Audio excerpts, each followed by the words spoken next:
अल्लाहु अकबर अल्लाहु अकबर अल्लाहु अकबर अल्लाहु अकबर ला इलाहा इल्लल्लाह वल्लाहु अकबर वलिल्लाहिल हम्द। अल्हम्दुलिल्लाह रब्बिल आलमीन।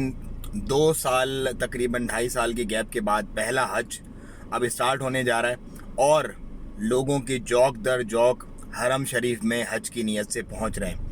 ये मेरे रब का बेहतरीन एहसान है हम लोगों पर कि 2 साल रुक कर के अब ये सिलसिला दोबारा से शुरू हो गया और जितने भी लोग इस साल हज करेंगे यकीनन वो खुश नसीब होंगे, क्योंकि बीच में एक वक्त ऐसा आया था कि लोग ये समझ रहे थे कि बस दुनिया ख़त्म हो गई, वो दोबारा कभी अपने रब का घर नहीं देख सकेंगे।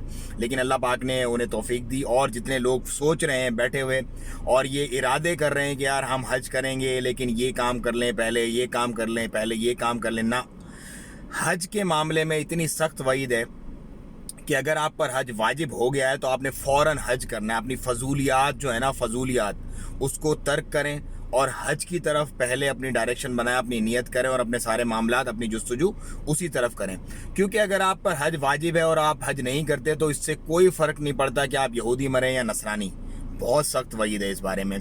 तो अपने हज की तरतीब बनाएं, बिस्मिल्लाह करके। इस साल नहीं हो पाया, कोई मसला नहीं, अगले साल बिस्मिल्लाह करके अल्लाह पाक के हुक्म से अपने फॉर्म वार्म भरें और अपने हज की तरफ उस गिरोह में शामिल हो जाएं कि जो गिरोह अल्लाह के हुक्म से मतलब ऐसा बन के आता है हज के बाद, जैसे मकबूल हज जिसका हो जाता है कि वो जैसे अभी अभी नया पैदा हुआ।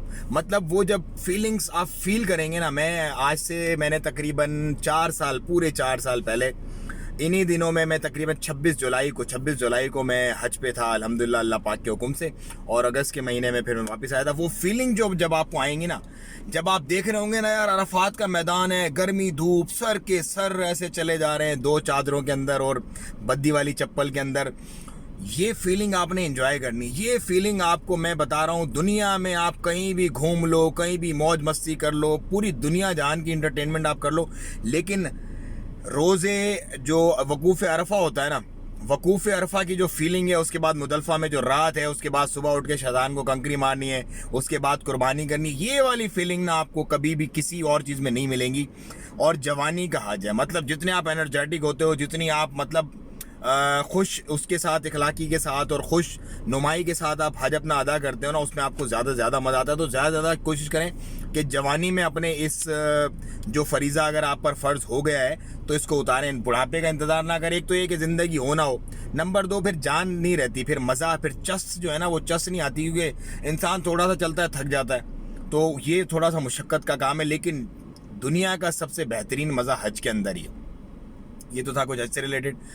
अब बारिशों का सिलसिला कह रहे हैं कि एक शुरू होने वाला है। मैट ने इस पर एक नोटिफिकेशन भी जारी किया है और जबल अख्तर वगैरह पे और जो वो एरिया है हजर माउंटेन्स वाला, वहाँ पर तो हो ही रही है। सलाला के लिए, खरीफ के लिए भी पुलिस आरओपी का भी एक बयानिया है कि हम लोग we are ready to get the tourist. तो इस दफ़ा खरीफ बड़ा फंटास्टिक होने वाला है, क्योंकि इस दफ़ा खुल के खरीफ होगा, मतलब फुल खुला डुल्ला जैसे पहले होता था उसी तरीके से, क्योंकि पाबंदियां वगैरह हट गई हैं काफ़ी सारी, और बल्कि सारी की सारी पाबंदियां हट गई हैं। सिर्फ नकाब का, मास्क का दोबारा से कहा गया है कि जो वो भी सिर्फ हेल्थ इंस्टीट्यूशन जो है, हॉस्पिटल्स वगैरह उनके अंदर है, उसके अलावा नहीं है।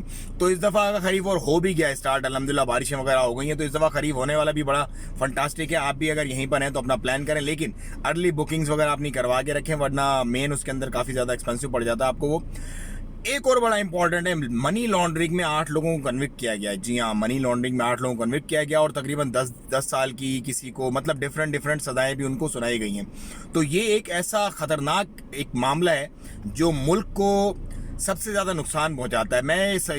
मेरी ये ख्वाहिश है कि पाकिस्तान में भी इसी तरह की बड़ी बड़ी सज़ाएं हों मनी लॉन्ड्रिंग करने वालों को, जो कि मनी लॉन्ड्रिंग करते हैं, अपने मुल्क से गद्दारी करते हैं, अपने मुल्क से पैसा छीनते हैं और बाहर जो है वो प्रॉपर्टियां बना लेते हैं। तो इस पर एक सख्त कानून होना चाहिए और सख्त से सख्त सज़ाएँ मिलनी चाहिए। कानून सबके लिए पाकिस्तान में बराबर होना चाहिए कि एक कानून हो, उसके तहत कोई वजीर मुशीर हो उसको भी वही सज़ा मिले, और अगर कोई छोटा मोटा बंदा करता उसको भी। ये जो दोहरा कानून है ना, ये बड़ा मुसीबत है, क्योंकि इंसाफ जिस मुल्क में नहीं होता ना, उसमें फिर उसके जो मामलात हैं वो ख़राब ही रहते हैं। तो ये मनी लॉन्ड्रिंग से रिलेटेड एक है, मुझे बड़ा अच्छा लगा यहाँ पे ये देख के, न्यूज़ मेरी नज़रों से जब गुजरी कि ओमान में कन्वर्ट किया। बिल्कुल करना चाहिए, सख्त से सख्त सज़ाएँ देनी चाहिए, क्योंकि मुल्क से गद्दारी किसी सूरत भी बर्दाश्त नहीं करनी चाहिए।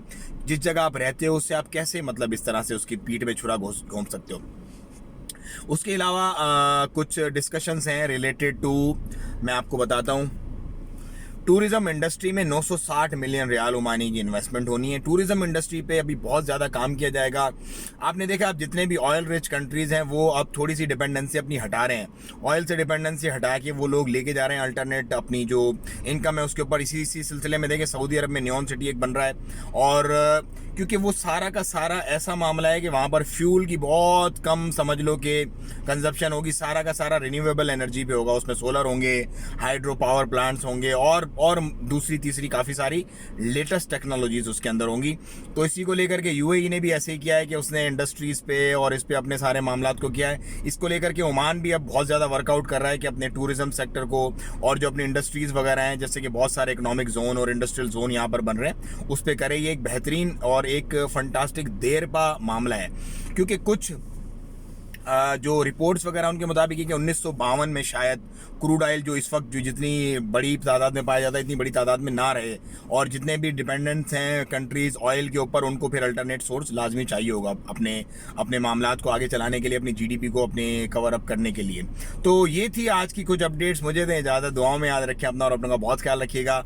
और इस 10 दिन ये जो है ना बेहतरीन, अब 10 भी नहीं बचे, अब तो टोटल 9 तारीख को तो ईद हो जाएगी यहाँ पे, तो 7 ही दिन बचे। तकबीरात ज़्यादा से ज़्यादा कहें, क्योंकि ये दिन अल्लाह ताला को बहुत पसंद है। सारे दिनों में सबसे ज़्यादा पसंद ये ज़िलहज्जा के दिन है। अस्सलाम वालेकुम व रहमतुल्लाह।